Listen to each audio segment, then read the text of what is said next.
Hit record. Good morning, everyone. Welcome to our next installment of our Haftarah Club. We missed last week because of the inauguration, so we came back with a vengeance. We're going to be looking at the longest Haftarah of the year. This is the longest Haftarah. It is one pasuk shorter than the second longest, which we read on Pesach. It comes from the prophet from the book of Judges from Shoftim, which is an early book, which is earlier in the Tanakh, which therefore is more about narrative, as we've seen. It's more from the narrative section of Nevi'im, of the prophets. And as we've seen this, we've ping-ponged between the Nevi'im Rishonim and Nevi'im Achronim, the earlier prophets and the later prophets. So the earlier prophets are characterized by many things, but one of them being the more narrative nature of the text, whereas the later prophets are much more based on prophecies and just a full prophecy, and then the next verse another prophecy and stuff like that. So we are in Shoftim. We get to read the story of Devorah this week, of Devorah and her battle with Barak against Sisera and their victory. And then the Haftarah is very long because it includes as well the special song that Devorah sings at the end that sort of carries out everything and describes everything about what happened. So there are a couple parts, and let's just take a step back and sort of outline the Haftarah. Unfortunately, because the Haftarah is so long this week, we're not going to be able to read all of it. And the Haftarah is really comprised of two parts that are mirror images of each other, or the same model of each other.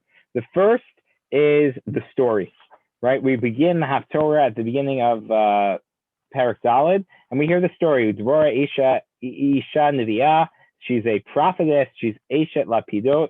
She is the wife of Lapidot, which we'll talk about what that means, what that designation means exactly in a second. But we realize that there's this time that the Jewish people are being oppressed heavily under Sisera, and it's time for them to do battle. And we basically get the story of the battle. We get called. Devorah tries to stage an awakening and bring people together. There's this fateful battle that takes place in the shadow of Har Tavor, in the shadow of the mountain of Tavor, which is in the northern part of Israel. And it miraculously rains that day, and all of Sisera's big chariots are destroyed. Think of chariots. When we talk about chariots, think about them as essentially the tanks or the fighter planes of their time. They are superior war vehicles and vessels that outstrip any of the foot soldiers that the Jewish people are able to muster. But all of their chariots get destroyed, very reminiscent of our actual Parsha, which we'll come back to in a second. Sisera flees, is ultimately killed by our heroine, Yael, who takes a tent peg and drives it between his temples. And that is the clean version of the way the Tanakh describes it. It's much more gory in some ways of the way the Tanakh describes this moment. And they ended up casting off the Melech Yavin, the kingdom of Yavin, and able to engage and be safe. And then we have the story of Devorah, the song of Devorah, where she sings a song and she essentially walks us through all the stages of what happened. And she takes to task those that didn't come to the battle, praises those that did, and then ends with a culmination of highlighting Yael for her incredible heroism and saving the people. And that's how the Haftarah essentially ends. We're going to get through some of these pieces again, but that's just the broad strokes, the outline. In general, one of the questions we ask ourselves often is, what's the connection to the Haftarah? What's the connection between the Haftarah and the Parsha? Right? We want to understand the Haftarah in its context. We want to understand what the Haftarah's message is to us in general, and what's the connection, what's the commentary, what's the foil to our Parsha. And the truth is that it seems to be, at least at face value, very clear. Right? Our Haftarah is about a song. Right? This week we have read the Parshat Beshalach.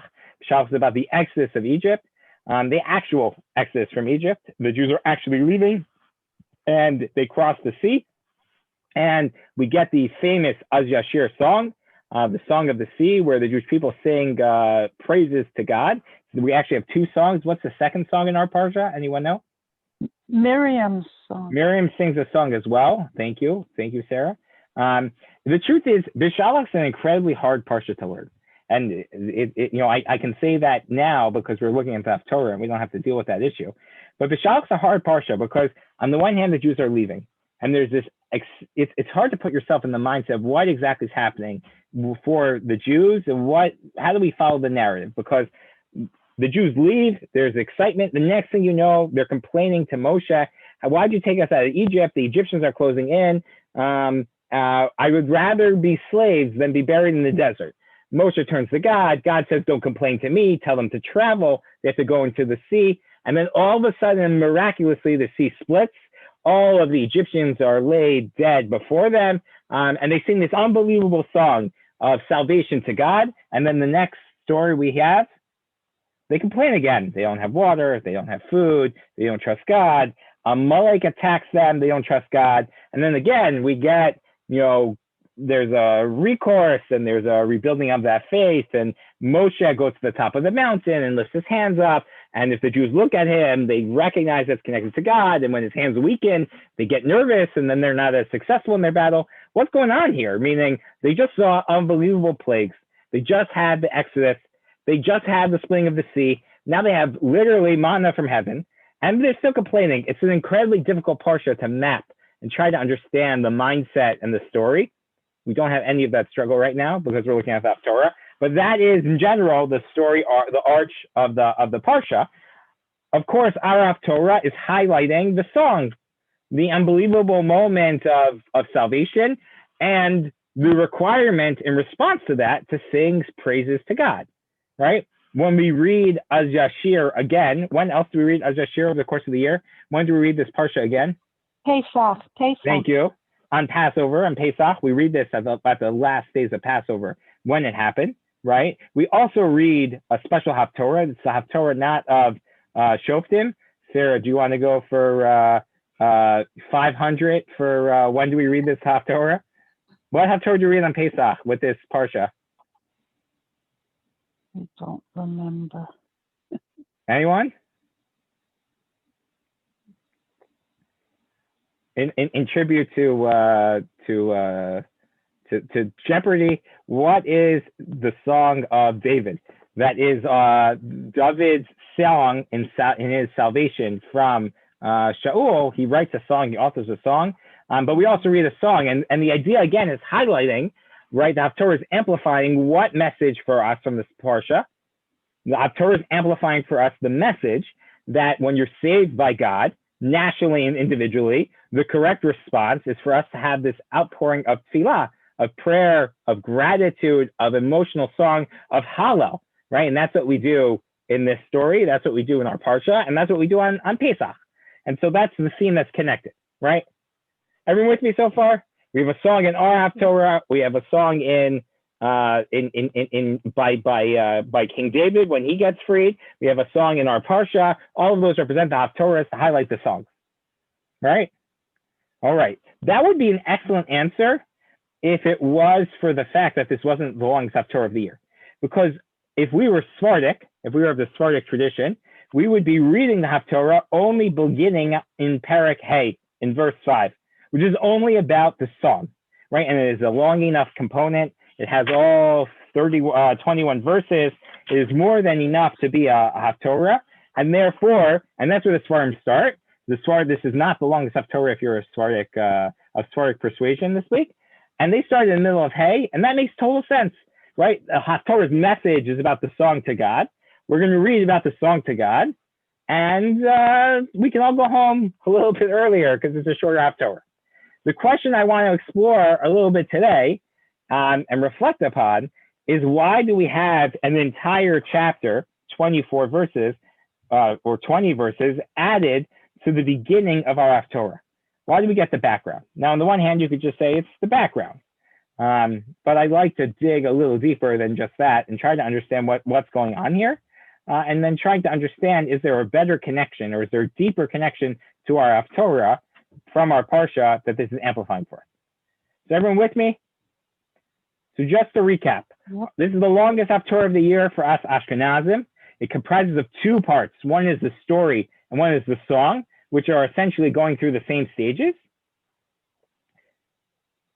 Our parsha includes the song of Az Yashir as well. And the question we're looking at in general is, why do we have all this additional material at the beginning of Haftarah? What's the message for us here, particularly when the Sephardic tradition is not to include that at all? I will share something fascinating that I just saw this morning as I was researching, that there's a special, we normally think about customs as Ashkenazi customs or Sephardic customs, right? You're either of, European descent or Israeli, North African, Moroccan, that type of area, and those are Sephardic Ashkenazic divide. There's another nusach that's developed it's entirely its own and is probably an older nusach or rivals the same nusach, the same liturgy as our traditions, as Ashkenazim and Sephardim, and that is the traditions from the country of Italy, and particularly around Rome. Right, the Roman Jewish community dates back to a very early establishment, and they have their own nusach Italy or nusach Romi. Right, it's often referred to. Their Haftarah, and this strengthens our question, begins in chapter 4 and ends at the beginning of the song. It does not include the entire song of Devorah. So it's shorter than ours, but what it highlights is that the component that is most important to connect to our parsha is not the song connection, but something about the background of the story that ties our parshas together that we are highlighting, right? So I don't know why that tradition came about, but it definitely strengthens our question. At least it says to us, this isn't just background, but there's something essential in the story that we need to think about. All right?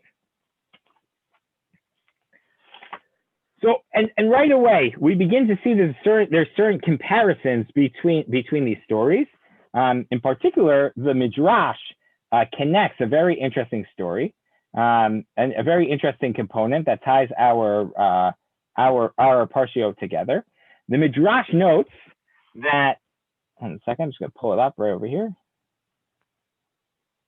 If I can find it.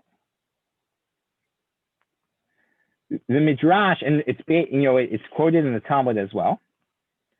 A very interesting dialogue that happens between God and the sea in our parsha. This is from Pesachim, from the tractate of Pesachim 118b, which is what the Daf Yomi is learning now. They're not as far in the tractate, but this is the tractate that they're studying. Rava Bar Mari taught.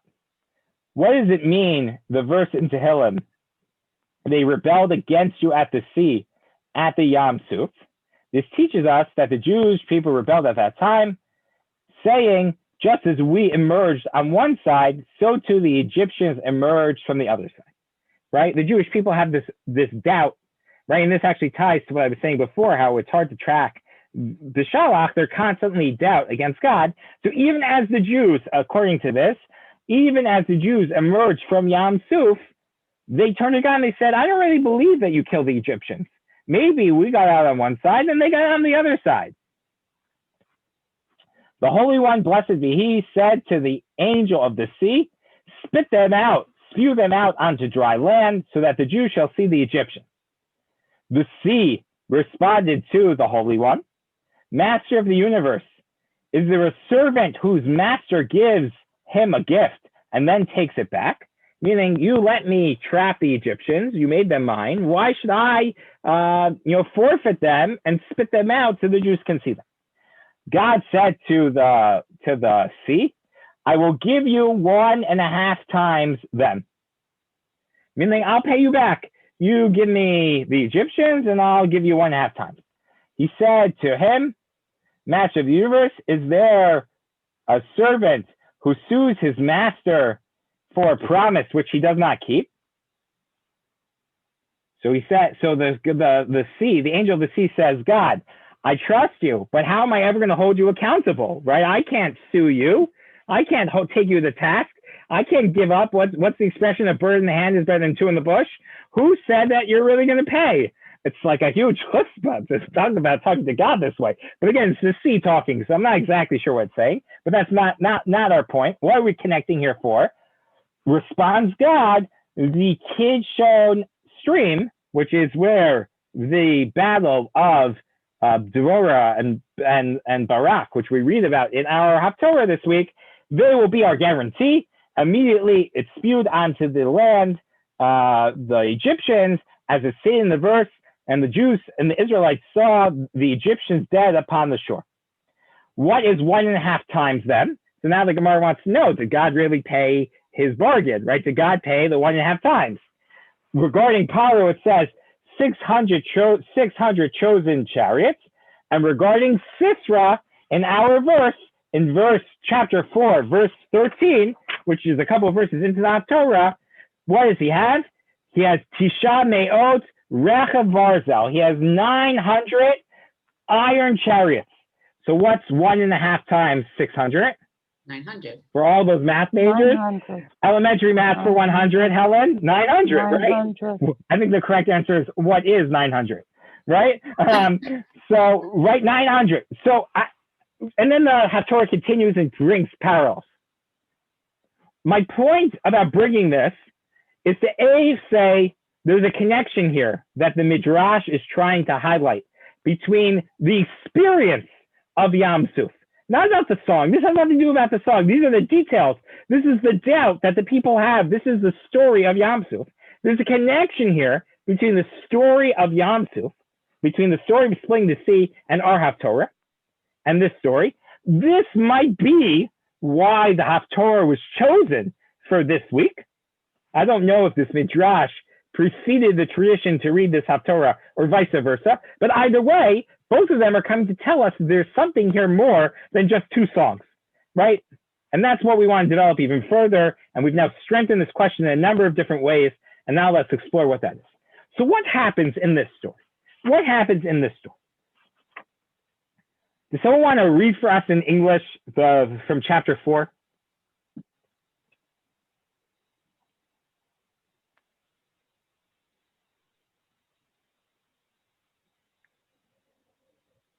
I don't want to have to volunteer anyone. Can I read? Sure, Sheila. Okay, thank you. Deborah was a prophetess, a fiery woman. She was the judge of Israel at that time. She would sit under... One second. Let's slow down a little. So right off the bat, we're introduced to Deborah here, that she was, it says she's a fiery woman. That's an interesting translation. The actual Hebrew is Eshet Lapidot, that she's the wife of Lapidot. Lapidot does come from the same root of flame, but it's probably a person, right? It's probably a person here. And what we're told right at the beginning of Devorah is, and our Torah in general, this is the story of Shoftim as a whole. Shoftim is a book before there's a king in Israel. The prophetic message of Shoftim is a justification for a king. But this is a time before there's a monarchy. This is a time where there's no centralized political guidance for the people, and the people suffer because of that, both externally and internal moral rot. And that's the end of how Shoftim ends. And Shoftim has this refrain, which we're not going to see in our Torah, but we'll see in other places. It was in a time, Ein Melech B'Yisrael. There was no king in Israel, right? Meaning that there's anarchy. There's this lack of centralized defense. There's this lack of connectedness. There's this lack of political will and connection. And all of Shoftim leads into the book of Melachim and Shmuel. That is the establishment of the Jewish monarch. Right, so that's sort of the prophetic ebb and flow of the whole book, and we're seeing that over here right at the outset. The Torah is telling us that Yavin, in the verse right before that we read, exceedingly oppresses the Jewish people. This is chapter 4, verse 3, which is the line before. That's a language that's not used throughout Navi, not used to describe any other oppressions that happened in the time of Shoftim. Shoftim, again, I'm sorry for pulling out to do the broader pictures, but the theme of Shoftim also is that there's an oppressive party on the people. There's a prophet, a judge that is established, that does something to free the people, spurs some type of spiritual awakening, or mounts some political offensive against this enemy. And then the end, we get some verse. If you look at the very end of the Haftarah, we get the end of it. That the land was tranquil for 40 years, period. And then we get the next issue. And after 40 years, the next bozo comes to town and starts bullying the people. But that's essentially the ebb and flow of all of Shoftim, right? In a nutshell. So that we get that there's this oppression, this high level of oppression. And then we read that Devorah is response, but is described as Eshet Lapidot, meaning when we say that a woman has the status of her husband, right, and that's a motif we'll see coming back over and over again in this Haftarah, she doesn't enjoy her own political power, right? Rather, she is the aegis of her husband, and the Haftarah will flip that model on its head, because we'll see that doesn't work in the end. But what happens over here is right off the bat, the people are oppressed. They're calling out to God. There's no one really there except for a prophet who doesn't have any political power. What does this sound like? If you think back to the Exodus story, the Jewish people are oppressed. They call out to God. Moses is a prophet. Moses has no political power. He has no institutional power, right? He tries to get the people to agree with him. And what do the people say? You made it worse for us. Go away. If we get you, we're going to judge you. We're going to hold you accountable. He can't even get the Jewish people to agree with him. Right? It's only at the end the Jewish people go along with him, right? Moshe also represents this sort of force that is a prophet that is put up only by divine inspiration to save the people, and it lacks this certain political identity. Then we come up, and just like Moshe, Devorah continues, V'hi yoshevet tachat tamar Devorah, she's hanging out under the palm tree of Devorah, where she judged the people, and everyone would come visit her. Vatishlach vatikra leBarak, she calls for Barak ben Avinoam, Mikadesh Naphtali, from the tribe of Naphtali, and says, Halo Tziva Hashem, Elohei Yisrael, God calls to you and commands to you, Lech, go, Umashata Har Tavor, and go to Har Tavor, and bring with you troops from Naphtali and from Zvulun, two of the different tribes over there, and bring 10,000 troops, and you will draw out Sisra, the oppressor, the Sar Tzavat. Sisra is not the king, but he is the general, and you'll take them all, and God will give them into your hand. Vayomer Elea Barak. Barak responds to her, if you go with me, I'll go. V'im lo telchi imi, if you don't come with me, lo elech, I won't go. Right? So right off the bat, there is, and we'll see what is Barak. Barak is, according to many, her Devorah's husband. Barak is called to go lead the people, and he refuses to, and he wants Devorah. He wants to be under the aegis of Devorah, as opposed to what we just saw before, how the agency seems to have been removed from her. And what we see coming on is really a twofold problem. First is a lack of initiative of the people and the lack of willingness of the people to go. And number two, an indifference by some of the other people of the land of Israel to be part, because they're comfortable, they're settled, they're removed, right? And that's what happens. Devorah responds to him and says, okay, but you won't win the day, right? God will give the victory biyad Isha, in the hand of another woman. And Devorah goes with Barak. They call out to Zvulun and Naphtali, verse number 10, Vayal, and they go 10,000 soldiers. Then we get a little bracket. We have Chaver HaKneni. We have Chaver, the from the family of Cain, who is the offspring of Moshe's father-in-law of Yitro.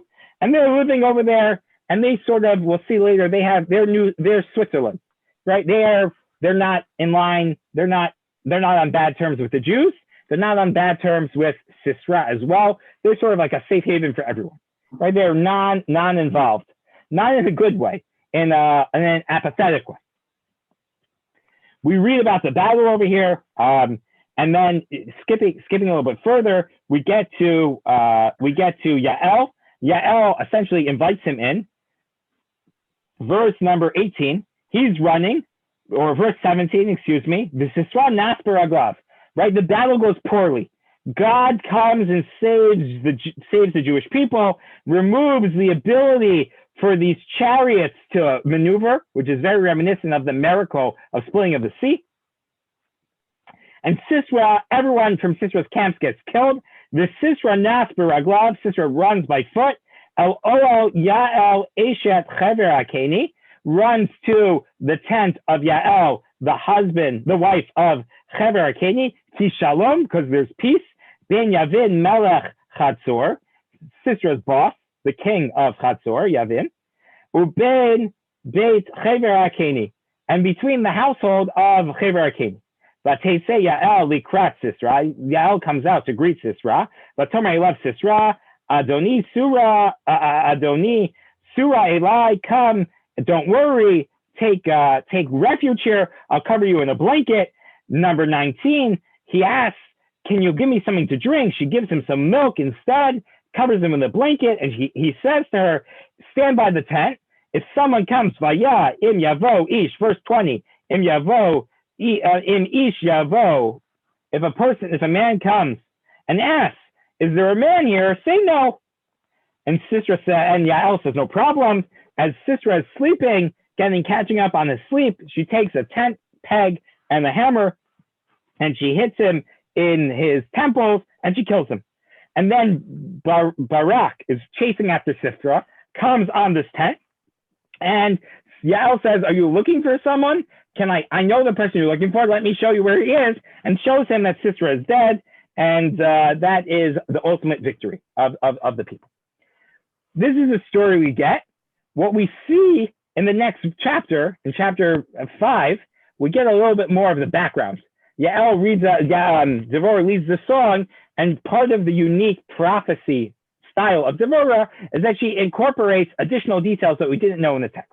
So let's just continue. I just want to give a little bit more of a taste of what's going on, and then we'll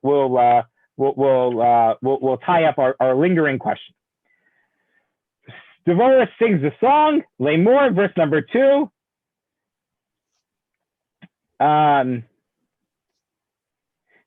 Verse number 3. Shimu malachim, hazinu, listen, O kings, hear, O great givers of law. You'll see over here, there's this couplet speak. This is biblical poetry at its finest. That Devorah, each clause sort of repeats each other. Anochi lalo, and some of them are just repetition. Some of them actually give us, or what's called a parallelism that strengthens, that we get more information or deeper knowledge, like the second half of verse number 3. Anochi lahashem, anochi ashira. I will sing to God. I will sing, or to God. I am to God. I will sing to God. Azamer la Hashem, I will sing to God, Elohei Yisrael, the God that has the special relationship to God, to the Jewish people. We have this additional detail about God, right? We sometimes define God as God. We sometimes define God as Elohei Yisrael, as the God of the Jewish people. And so we get both of them. When God, or I'm going to read this from the English a little bit. When you came forth from Seir, when you advanced from the county of Edom, the earth trembled, the sky dripped, the clouds dripped water, the mountains quaked before God, before him of Sinai, before the Lord, the God of Israel. We hear this doubling repetition. Bimei Shamgar ben Nevat, in the time of Shamgar, the son of Nevat, in the Bimei Yael, who is the heroine in our story, Chardu, the caravan ceased. Who is Shamgar? Just as an aside, who is Shamgar besides for an important street in Jerusalem? Isn't Shamgar, wasn't he a shofet too? He was a shofet. He was shofet in the southern part of the country. Yael is in the northern part. So we sort of have Devorah thinking about the entire totality of the land of Israel. And so this imagery is giving us the broad national sweep of this moment. And that's why he has so many streets named after him in Israel and in Jerusalem.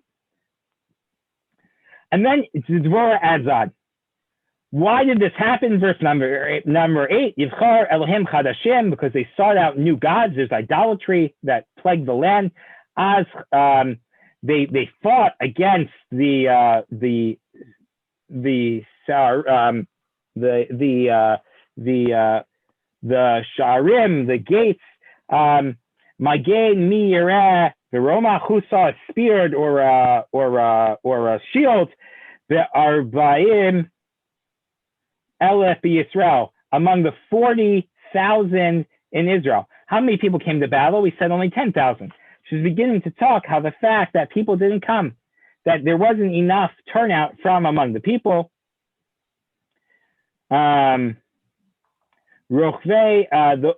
number 10, the riders of the donkeys who sit on the saddle, who didn't come. Hold on a second. Where else is she? I want to find a more. Look in verse number 14. So here she's talking about how these people came and they marshaled the call, and then verse number 15. We start reading about the people who weren't able to come and their challenges, right?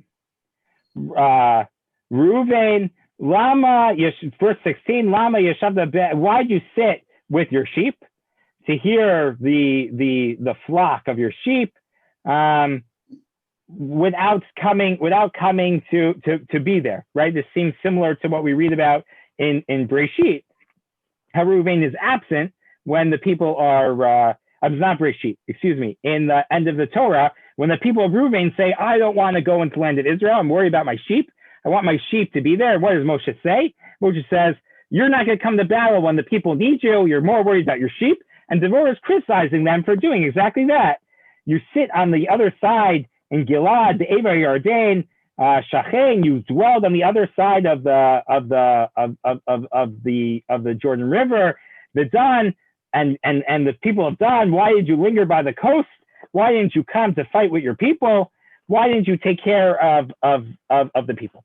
And so what we see over here, and I'm gonna, there's so much more to read. Then we read, if you jump some more, you get to verse 24. We read about the incredible action of Yael and her blessing, Minashim Ba'ol Tivorah, right? That she should be blessed above all of the women in the tent, or among the women of the tent, which is might be a reference to the Imaot, to Sarah, Rivka, Rachel, and Leah.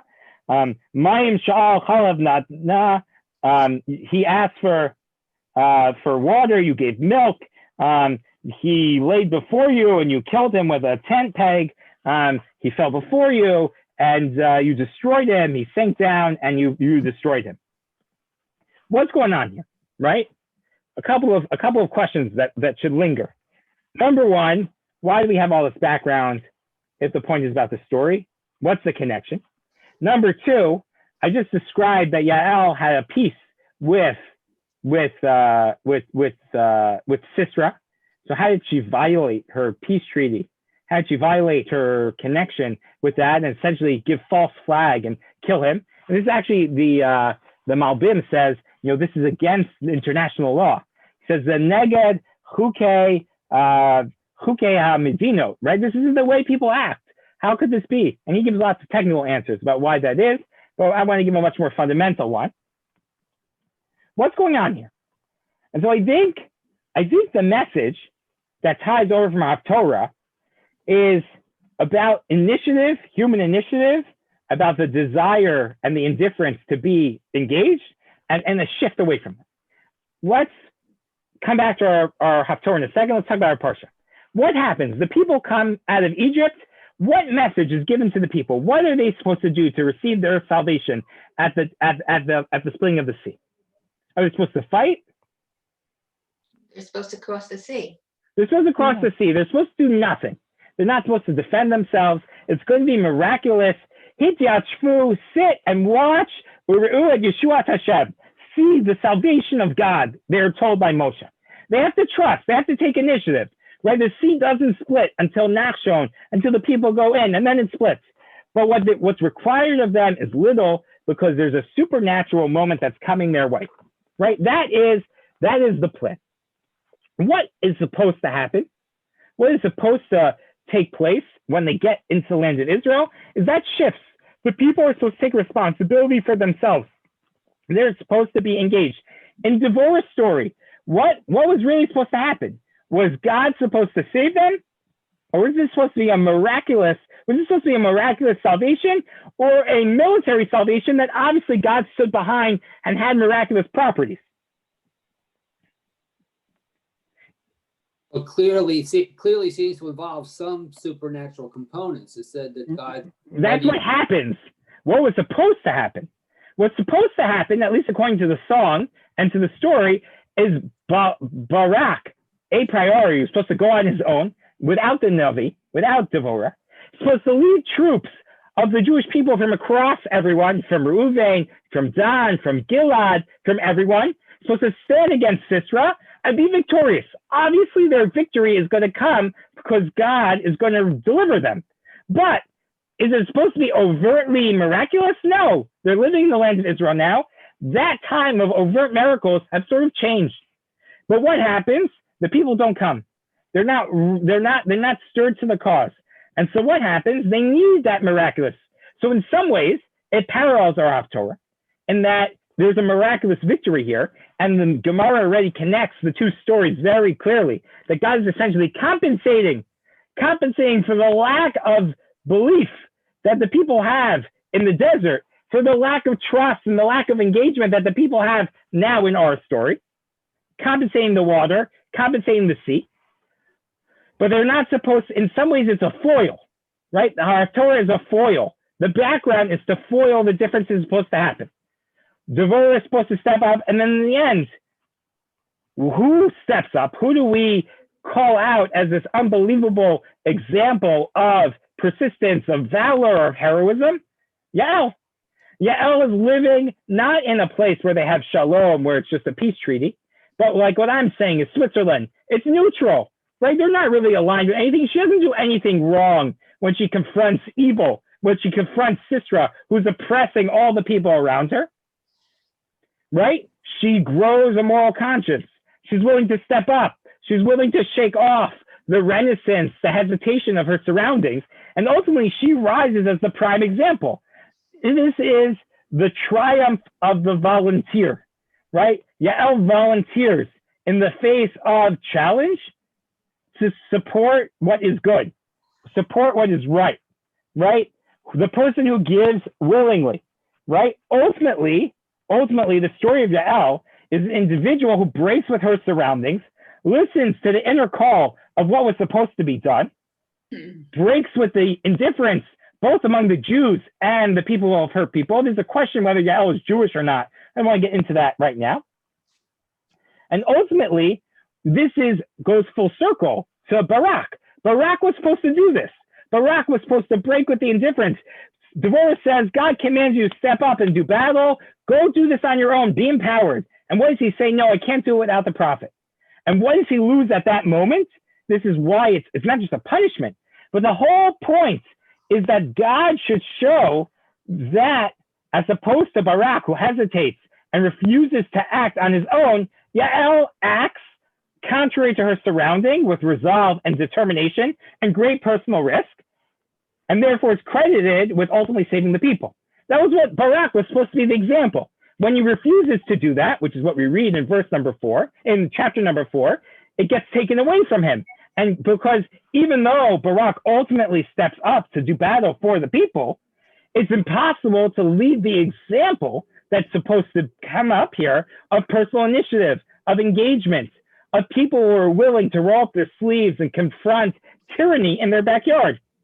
And once Barak needs to be cajoled to do that, he needs Devorah to accompany him. He can no longer be that model. So we look for someone else.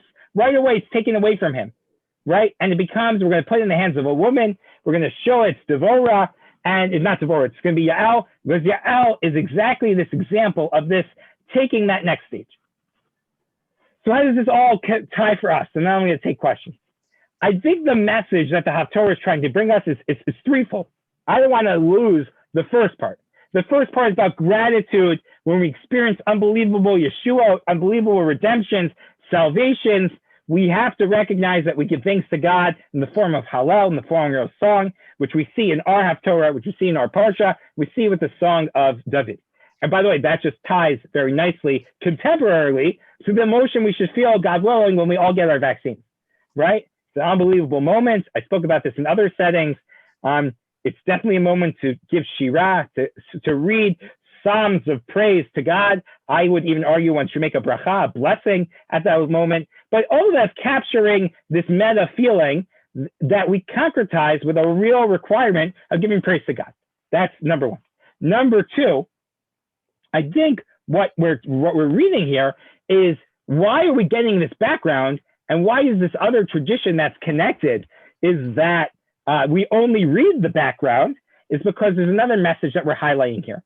The challenge of the people leaving Egypt was that they just needed to watch what God was doing. But when you skip so many years later, so many generations later, and you're at a later stage in Jewish history, the Jewish people were supposed to mature. And the story of Devorah parallels, and unfortunately is a foil to the splitting of the sea, because it was supposed to be different. It wasn't supposed to be this miraculous moment where the sea swallows up the 900 chariots of Sisera. It was supposed to be a moment where the Jewish people recognized that their own partnership and initiative with God needed to be resolve this issue militarily. They needed to step up in those moments. That is the direction that Barak gets from the outset, and Barak fails that challenge. That's the direction that Reuven, Gad, Menashe, all the people on the other side of the Jordan River, all the people on the coast who refuse to engage with this problem fail to do. They fail to step up, and therefore the storyline unfolds similar to what happens in our Parsha, but not because that was designed, because that's the mistake. Right? The similarity to our Parsha is actually the mistake for the people in our Parsha who is making that challenge. That is part number two. Then the other part, which I think is equally important to highlight, is that this whole two-part story that we read about Yael and the initiative she takes is the antidote to this moment, to this opportunity, to the challenge of the moment, to step up, to be this person who will be willing to willingly offer themselves up in a time of challenge, to be the person who's willing to step up in the story to save the people in a way that provides the responsibility, or moves the story forward from what happened at the Red Sea, that happened at the Song of the Sea, where ultimately the people didn't have to step up much, but they still did need to step up, right? And that's, I think, another interesting connection in Haftarah number 3, in that Yael represents the initiative of the individual. What sparks the splitting of the sea in the eyes of the Midrash, in the eyes of the rabbinic thought? Nachshon, jumping in, up until his nose, up until he was drowning, and then the sea splits. That there's this need for individual initiative, not just national leadership, to step up. This is a message about individual volunteers, not a massive movement. Right? This is the Haftarah. If we're in shul, this is the week to have a kiddush celebrating all the volunteers of the shul, right? Because that's what this Haftarah is all about, right? About people stepping up in small ways to affect their surroundings, right? I think that's the third part that's often overlooked in our Haftarah. And by the way, if you look at the very beginning of the Song of Devorah, verse number 2, so I think different people have different chumashim. So I'm curious to hear, how do you translate those first 3 words? Yisroa, Praot, Be Yisrael, Pete Nadev, Am, Baruch Hu Hashem. In the one I'm looking at, it says, this is chapter 5, verse number 2. When locks go untrimmed in Israel, when the people dedicate themselves, bless the Lord. Does anyone have a different translation than that? The Stone Edition says, whether God wreaks vengeance upon Israel or the people dedicate themselves to him, bless Hashem. When God brings vengeance on the people? Yeah, that's what it says, against Israel. Against Israel.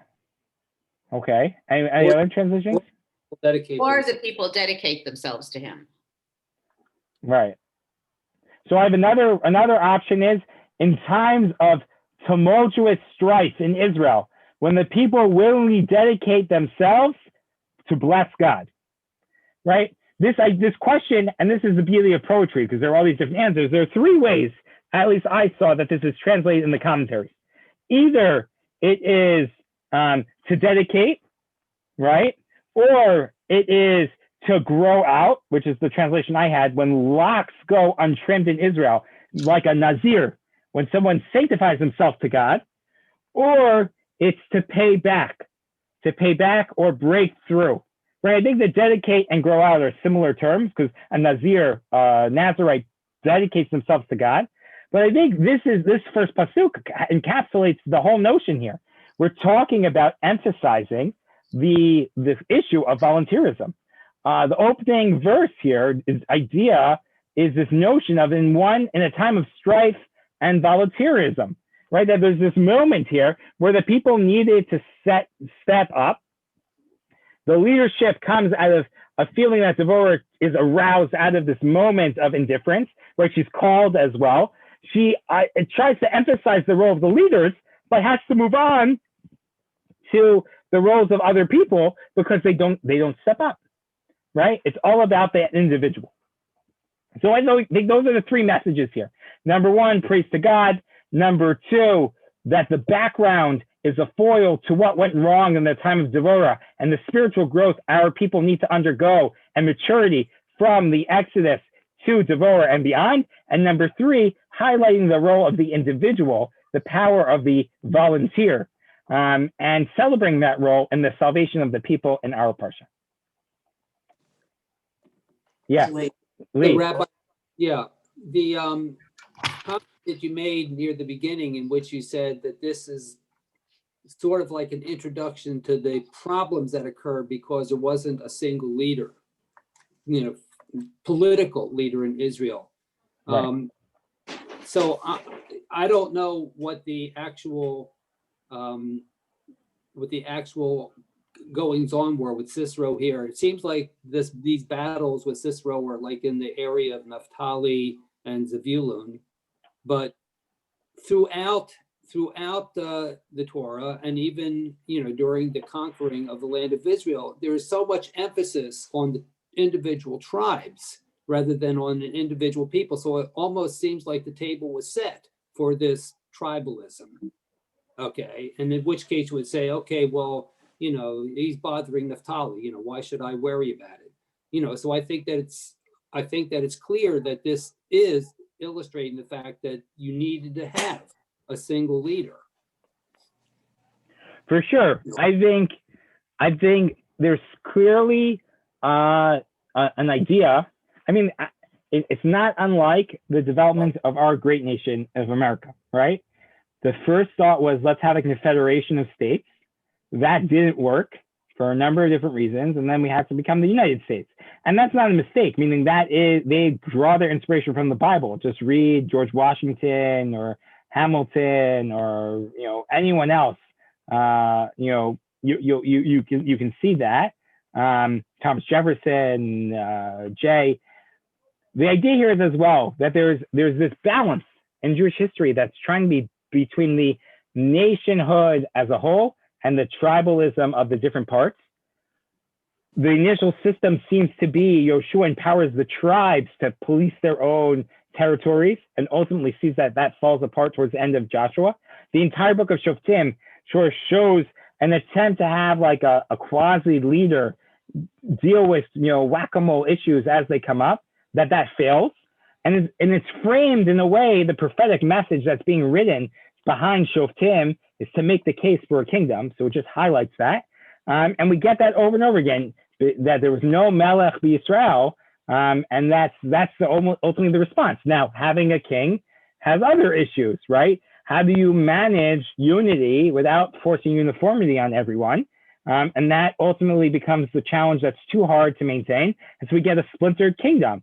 We have a northern tribe that deals with northern interests and a southern southern kingdom that deals with southern interests, right? And we read in the later prophets, the Haftarah that we looked at, about taking Eitz Ephraim, the northern tribes, and Eitz Yehudah, the southern tribes, and bringing them back together, right? That's a situation where the unity came at a cost, and they weren't able to maintain that, right? So that's always this balance, and that's not just already in the Torah, right? We invoke the deal of Reuven, Gad, and half of Manasseh in this Haftarah, right? Moshe's worried that by setting up a barrier and not moving in the land of Israel, that they're going to break themselves from the people.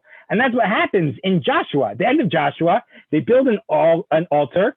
They're not worried that they're not really coming there for idolatry. They're coming there because they're worried that they're making their own nation state. I think it's one thing I'll add that is clear to us because of an accident of history is that there can only be one Jewish state.